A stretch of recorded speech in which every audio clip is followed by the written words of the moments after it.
And week 5 is just about in the books. And like every week previous, there are injuries. So guess what? It's the waiver episode.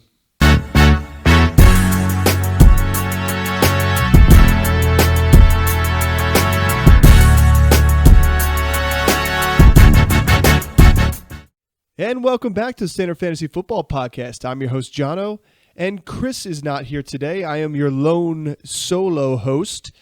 I'll be giving you the news, notes, injury updates, and what you've all been waiting for, the Week 6 waiver wire picks we're suggesting you go grab in your leagues to help give you the edge on your bye weeks or just the edge over your opponents to get yourself to the championship. Before we jump into it, don't forget to like and subscribe and hit that notification button so you get all the episodes that we drop on a week-to-week basis. Let's start off with injuries here. QB Josh Allen. Now, this is speculative. For those who watched the game, Josh Allen took a hard hit to the ground. His head bounced twice, really. It was a little dribble on the turf and seemed to have been knocked out unconscious for a short period of time for what the viewers were able to see in camera angles. However, he walked off the field, met with people in the blue medical tent, got some smelling salts. I don't know if you've seen those photos. And he was able to come back in the game. He was cleared to enter by the concussion protocol system there. However, they did call it a chest injury, and it's interesting to see where this comes because we've seen people like Teddy Bridgewater in the past barely look like he had a concussion and he's out for the game. And we've seen people like Tua who have been knocked out, throwing up gang signs, and he has been out for an indefinite period of time right now too. It was very odd to see in such a critical part of the game. This happens to Josh Allen, and he's able to come back in the game. So you got to hope that he was actually cleared for a concussion and it wasn't something on the shady side letting him back into the game. However, let's keep an ear out to the ground. Let's see the reports. Let's see what practice looks like for him. I really like to hope that it wasn't anything bad and that it isn't really a concussion or he doesn't have any concussion symptoms now that can hold him out. If you are a James Cook owner, this is good news. But I wouldn't say good news. I don't think it's good news for anybody on the Bills, but in terms of giving you an opportunity to get a little bit more touches there, that may help out, maybe less rushing opportunities for Josh Allen. So hope everything's all right with him. Let's move on to Aaron Rodgers with low ankle sprain. He came back in the game. He seemed to be fine. He didn't even get really checked out in the game. I don't expect him to miss this week's upcoming game and any much time unless it gets re-aggravated in the game. However, I don't see a lot of people starting him either. He hasn't had great play as of late. He's had some poor performances. He's not in my top 12 starters. It is a bye week. But again, he's not somebody that I'm looking to go out and grab off waiver wires if he's there or start if you have an issue at quarterback too. Let's talk about some running backs here. This is where the impact really is. Aaron Jones missed the remaining of the Vikings game with a hip injury, is what they're calling it. He is on a bye week, which benefits him, and maybe that's why they were more likely to hold him out, knowing that he had a longer rest period before his next start. He did try to test it out, couldn't come back in the game. So you saw Ty Chandler being effective. You saw Ham get the actual touchdown. I don't like this for the running game for the Vikings if he was going to miss some time. Obviously, Ty Chandler gets a boost as a flex play. I really like this for the passing game. You saw Jefferson, you have 14 targets. Addison have, I believe, maybe 8 to 10 targets. So that's going to up the ante for the receiving game. And those are the two guys that you're looking to hold. I mean, when push came to shove in this very close game in London, it was the top two receivers really getting the most attention. Obviously, tight end scored Munt here as well. But look to those guys to get into your lineups. Obviously, Jefferson, a wide receiver 1. Addison, a wide receiver 2/3.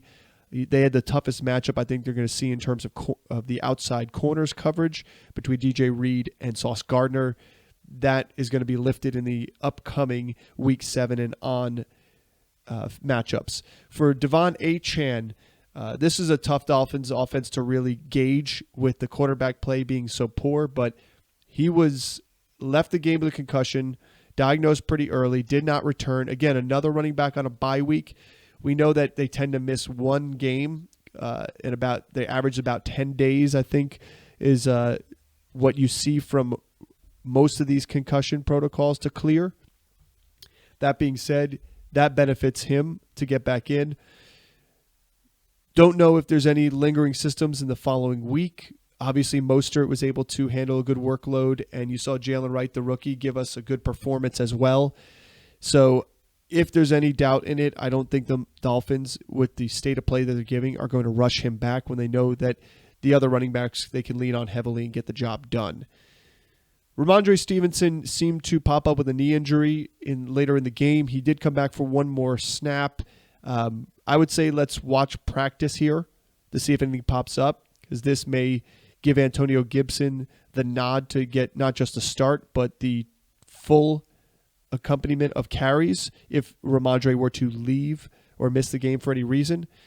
But he seemed to have told the reporters that he's not going to miss any time. He seems to feel fine, so it could have been precautionary with the game out of hand. So Zach Moss is another one with an ankle injury that did come back in the game as well. That's another one you want to keep an eye on for, because he wasn't that efficient with his carries to begin with, and Chase Brown seemed to start nipping into that workload a lot more. It was more in favor of him, especially because of the ankle injury. And Chase Brown was way more effective with the ball in his hands.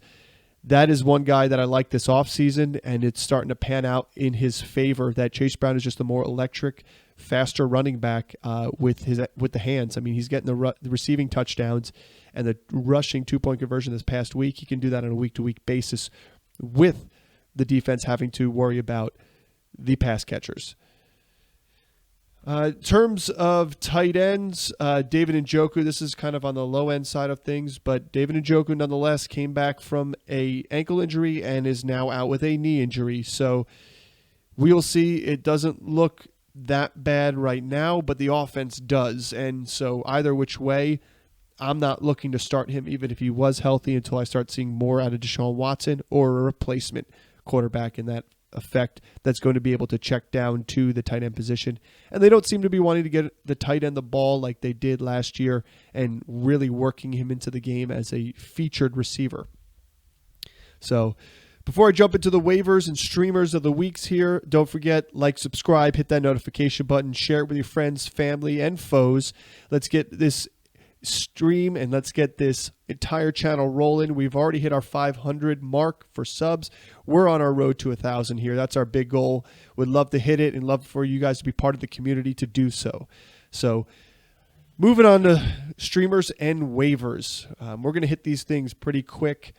Leave a comment here if you guys have any questions or thoughts and want some advice. You could also message us directly on our Instagram profile if you want some trade advice and messaging as well. We have plenty of people that do that, and we are happy as a small channel right now to get back to each and every single one of you. So take advantage.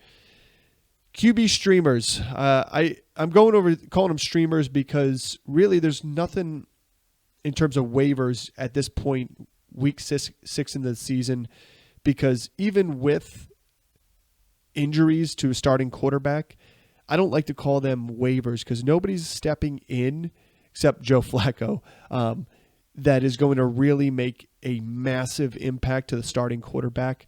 Do we think Kenny Pickett's really going to be able to do the job that Jalen Hurts is doing? Maybe, because Hurts is struggling a little bit this season, but these quarterbacks are going to be matchup based, where most of your starting quarterbacks that you're going to start in this league are matchup proof for the most part.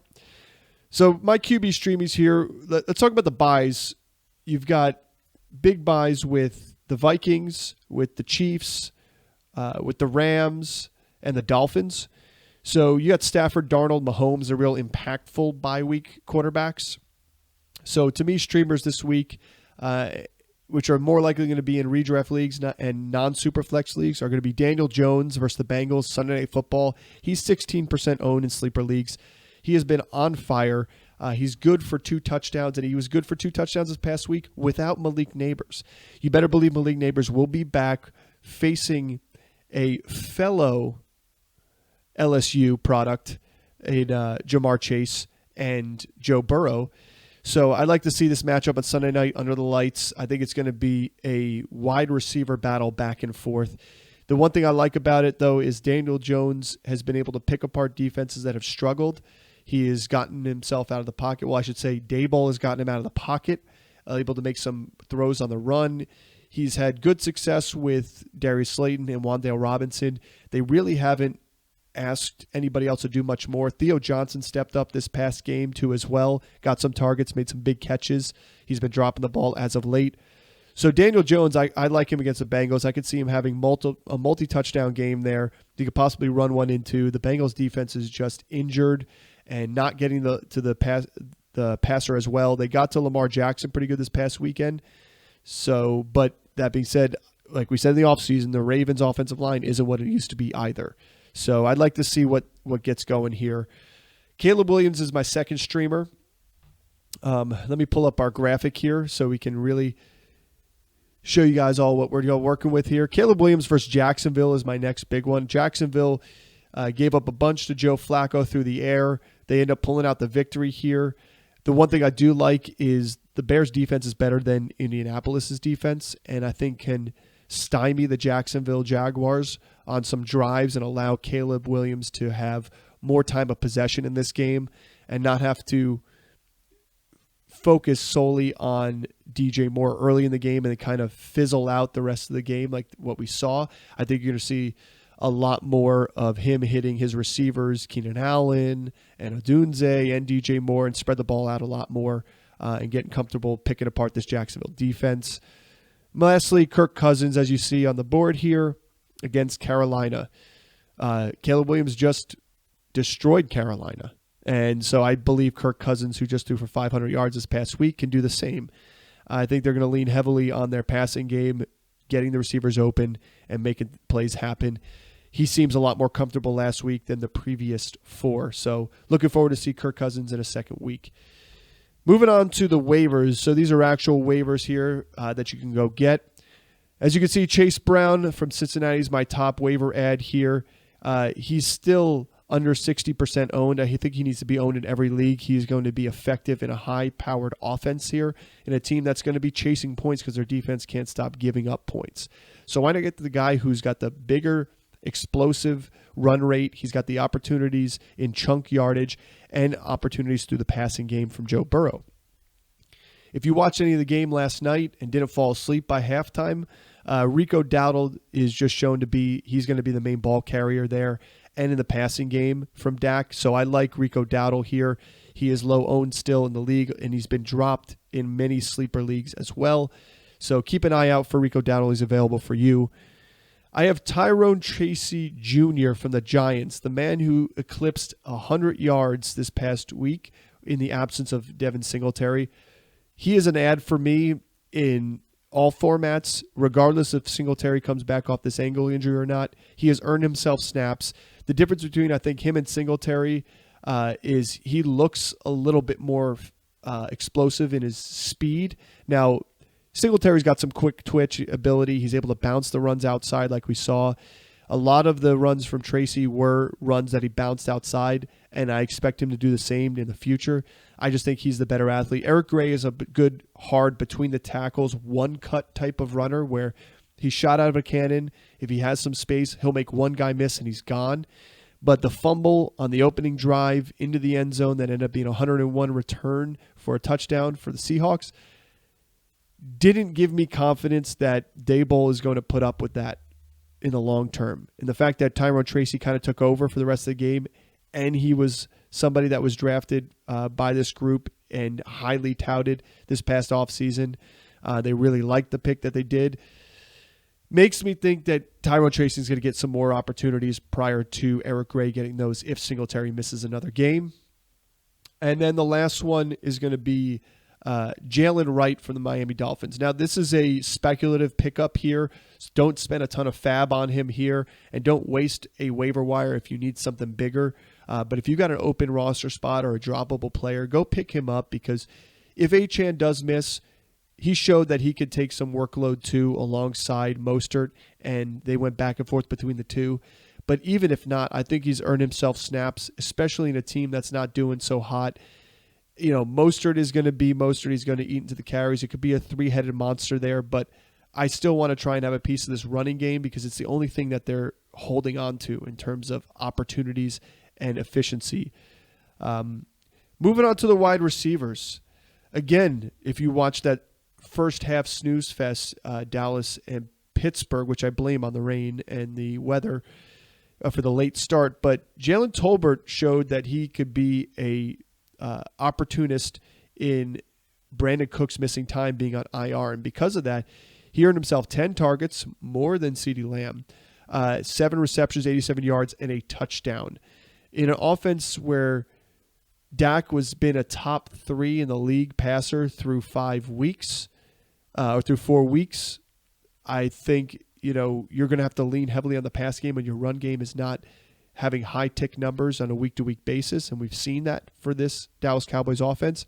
I'd like to have the wide receiver 2 there. It's a reason why Jake Ferguson is a great person to try and go trade for in your leagues too as well.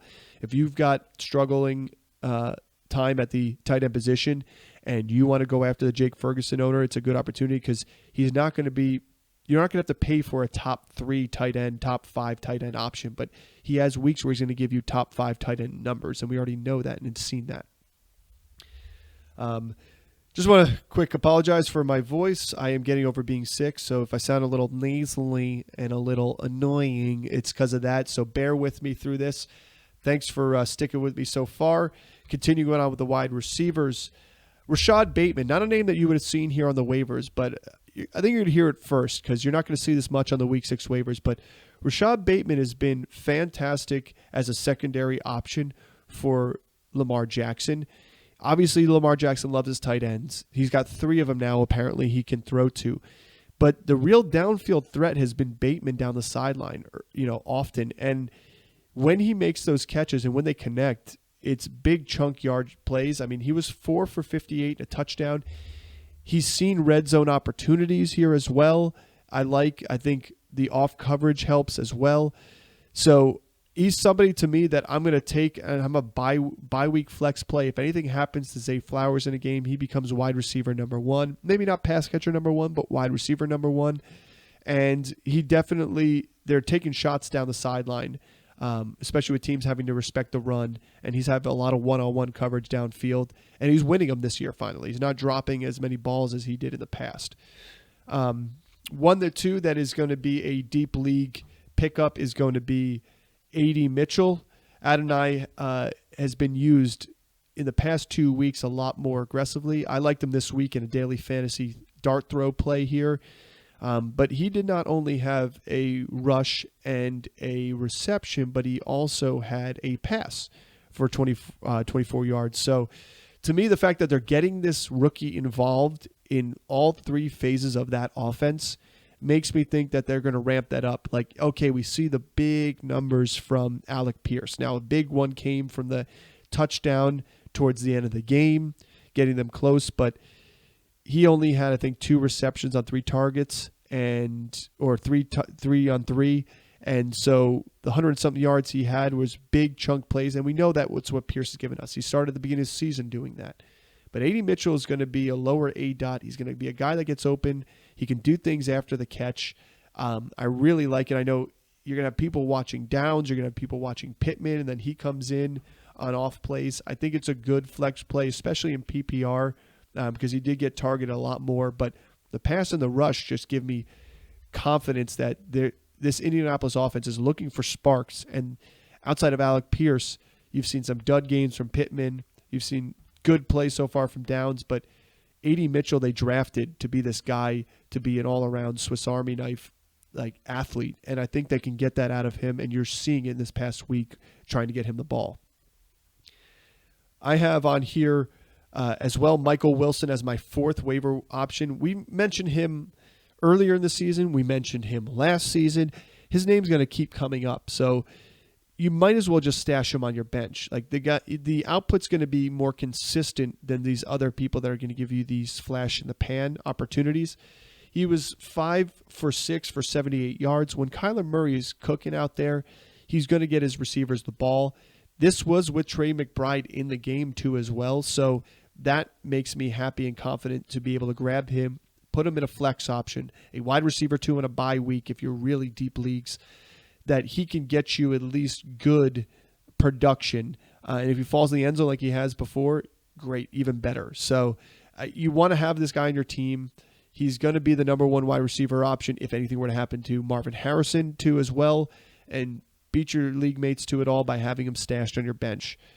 One other name I'll bring up here that I had out that was interesting is keep an eye on Troy Franklin. I'm not saying go pick him up. He was my preseason big, bold prediction that is not, it's big, bold-faced lie, really, at this point. But he's starting to get a uptick in his snaps as well as opportunities. He was 1 for 2 for 20 yards this past week, but he had a open downfield bomb thrown to him by his college teammate Bo Nix and just let it drop through his hands. Would have been a massive big touchdown for Denver. I just think they're going to find ways to get this explosive rookie the ball a little bit more because this is another team that needs a spark. Their running game is just not doing it, and Cortland Sutton is, for lack of better terms, kind of like the slow horse on the team, and he's going to get the job done in volume for sure.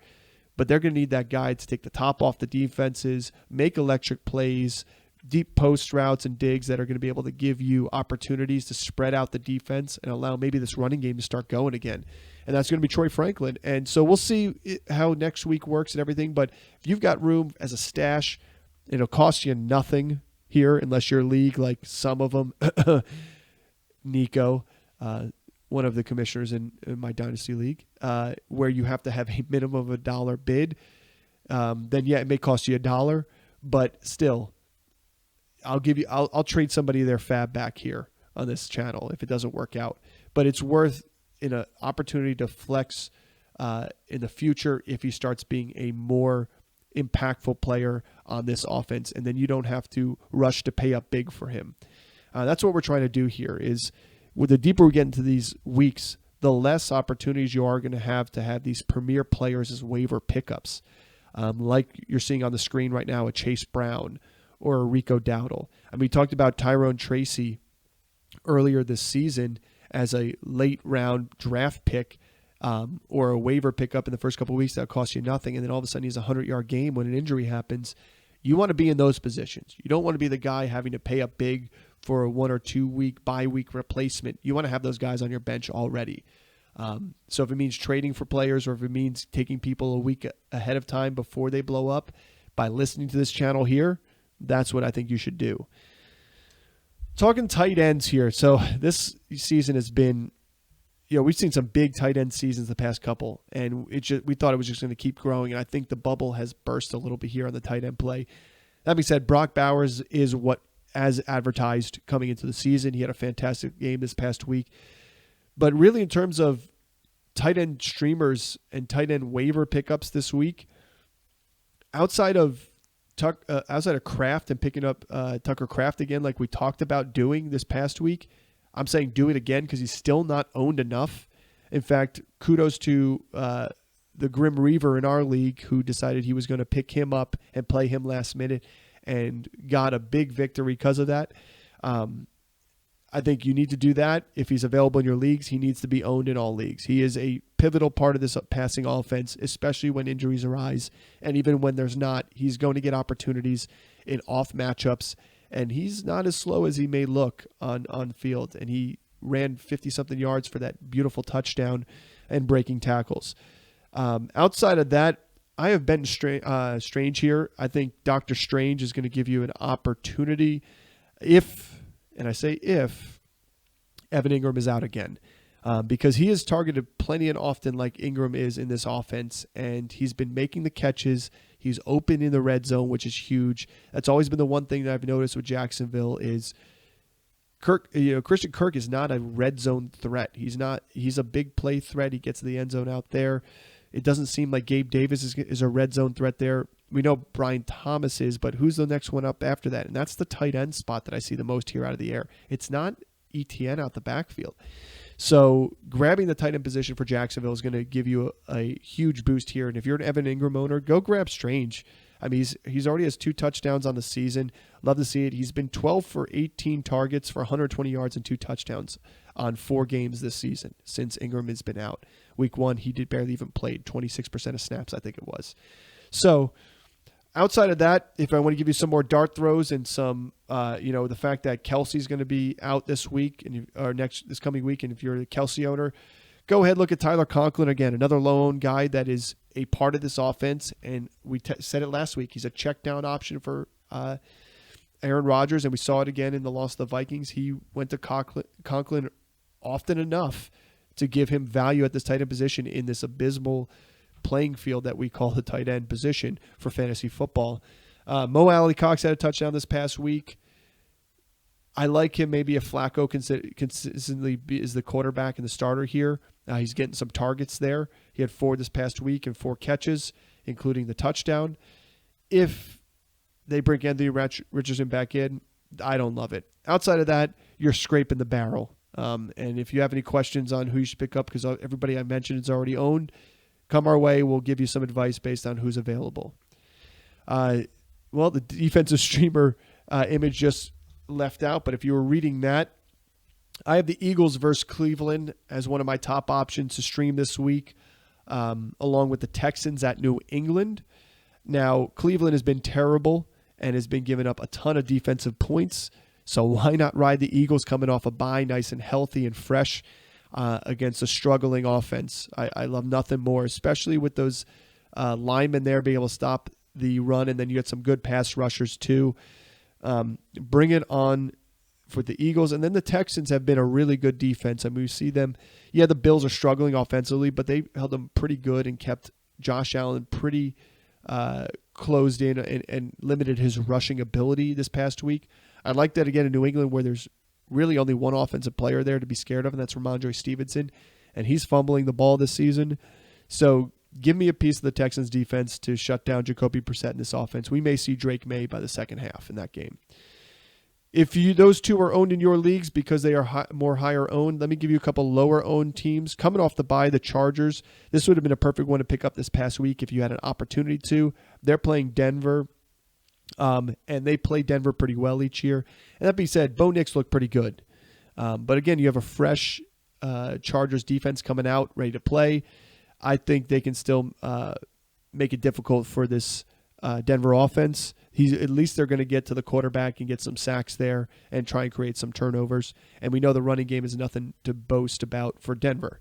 And then the last one being the Falcons at Carolina. The Panthers struggled against the Bears. The Falcons defense are not terrible. They are, they put a lot of money into that defense. There's going to be opportunities for them to get to the quarterback, opportunities to get interceptions here. So I like this in-division matchup of the Atlanta Falcons versus Carolina. So I would throw them in there. Another low-owned team because they're not putting up massive points for you, but they're going to give you a good average on a bye week, especially if you got people like the Vikings on bye, the Rams defense maybe on bye, Dolphins defense has played pretty good, and they're on bye, and the Chiefs defense are on bye, have been a very good defense as well. So that gives you a couple opportunities. Go out and grab them. Don't drop. If you're a Vikings and Chiefs owner for defenses, do not drop them, no matter how good the offenses look. Again, the rest of the season, the Vikings have proved they're matchup proof. The Chiefs are going to be matchup proof. These are two defenses that you can ride the rest of the season. Go grab one of these other ones that are going to give you good opportunity during this bye week. All right, that's my advice for Week 6. We still have the Monday night game tonight, New Orleans versus the Chiefs. Can't wait to see that. It's going to be a fun one to watch. If anything happens in that one, we'll be sure to release a short on any injuries or updates to give you before the waivers clear, so that if anybody who's not on my list today is somebody that should pop up and be on your list before waivers clear on Wednesday, we'll get that to you.